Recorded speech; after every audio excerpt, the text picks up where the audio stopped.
Let's make a rhinestone face mask. The first thing we need to do is actually cut our template out on our Magic Flock material. I'm actually using a Cricut Explorer Air 2. Once it's done cutting, you just take the material off the mat and you'll have the remaining dots on the mat and you can just scrape those off. Preheat your heat press to 320 degrees Fahrenheit and take your Magic Flock material.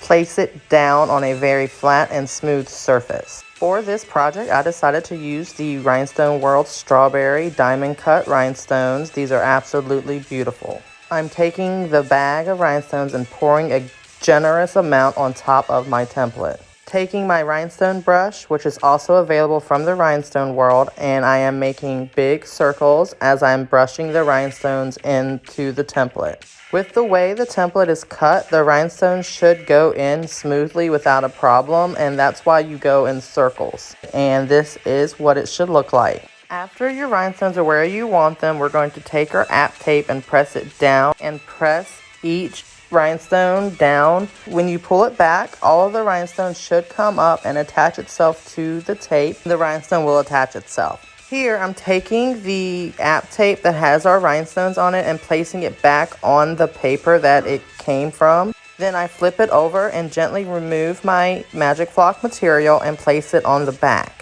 One of my favorite things about this material is the fact that once you cut the template, you can reuse that template as many times as you want. Now, before you press your face mask, you want to smooth it out. Taking my heat press, I am doing a pre-press to basically warm up the mask. Gently, I am removing the app tape with my rhinestones. Don't shift it around too much or the rhinestones may move around or fall off. And that's just a bitch to fix. Here, I'm taking some parchment paper to cover my design.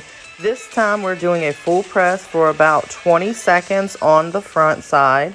I like to take a towel or a rag to wipe down the surface of the app tape to help cool it down and make it easier to pull off. It's always such an amazing feeling when you pull that app tape off. Then we can put the app tape back and use it again later. Then I'm going to flip the mask and do another 15 seconds press on the other side. Comment with any questions. If you like watching tutorials like this, be sure to like and subscribe.